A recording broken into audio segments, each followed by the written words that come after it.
बिस्मिल्लाहिर्रहमानिर्रहीम। आप देख रही हैं professor Tauqeer Ahmed YouTube channel और मेरा official Facebook page Tauqeer Ahmad.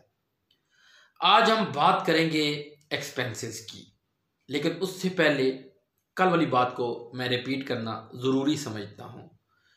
Debit credit की, डेबिट क्रेडिट को समझना बहुत ज़रूरी है। अगर आप अकाउंटिंग समझना चाहते हैं, अकाउंटिंग को अच्छे तरीके से जानना चाहते हैं, तो आपको डेबिट क्रेडिट के कॉन्सेप्ट को समझना पड़ेगा।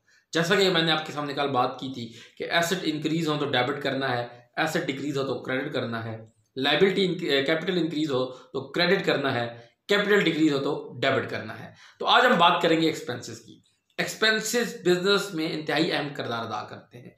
किसी भी बिजनेस की बात करें, बड़े से बड़े फर्म की बात करें, ऑर्गेनाइजेशन की बात करें, छोटे से छोटे सेटअप की बात करें, किसी छाबड़ी वाली की बात करें, किसी समोसे फरोश की बात करें, तो वो तब तक रेवेन्यू जनरेट नहीं कर सकता या ऑर्गेनाइजेशन तब तक रेवेन्यू जनरेट नहीं कर सकती जब तक वो एक्सपेंसेस नहीं करेगी। इसका मतलब है कि रेवेन्यू जनरेट करने के लिए एक्सपेंस करने पड़ते हैं, और ये एक्सपेंस आप समझ सकते हैं जैसे बिजनेस का रेंट आप पे करते हैं तो बिजनेस चल सकता है।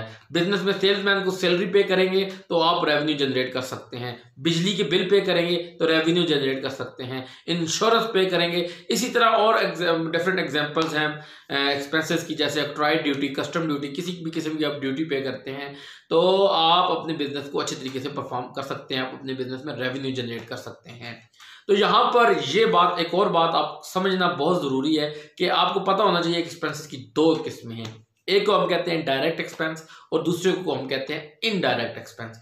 डायरेक्ट एक्सपेंस वो एक्सपेंस होते हैं जो बिजनेस के बाउंड्रीज के बाहर परफॉर्म होते हैं, आउटसाइड द बिजनेस परफॉर्म होते हैं, उन्हें हम डायरेक्ट एक्सपेंस कहते हैं। इसी तरह इनडायरेक्ट एक्सपेंस वो एक्सपेंस कहलाते हैं जो बिजनेस के अंदर इनसाइड द बिजनेस परफॉर्म होते हैं, उन्हें हम इनडायरेक्ट एक्सपेंस कहते हैं। तो डायरेक्ट एक्सपेंस और इनडायरेक्ट एक्सपेंस पर इंशाल्लाह हम कल रोशनी डालेंगे।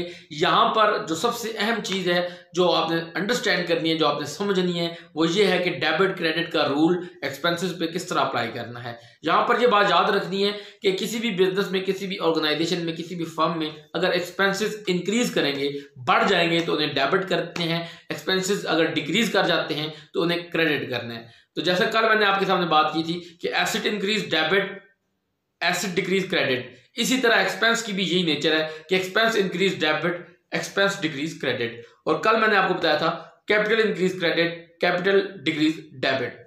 तो ये 6 बातें आपने ध्यान में रखनी है, जो कि मैंने अभी आपके सामने अभी रिपीट कर देता हूं कि एसेट और एक्सपेंस अगर इंक्रीज हो तो इन्हें डेबिट करना है, अगर डिक्रीज हो तो इन्हें क्रेडिट करना है, कैपिटल अगर इंक्रीज हो तो क्रेडिट करना है, कैपिटल अगर डिक्रीज हो तो डेबिट करना है। इंशाल्लाह कल हम आपके सामने डायरेक्ट एक्सपेंस और इनडायरेक्ट एक्सपेंस को लेकर आपके सामने हाजिर होंगे। तब तक के लिए हमें इजाजत दीजिए। अल्लाह हाफिज।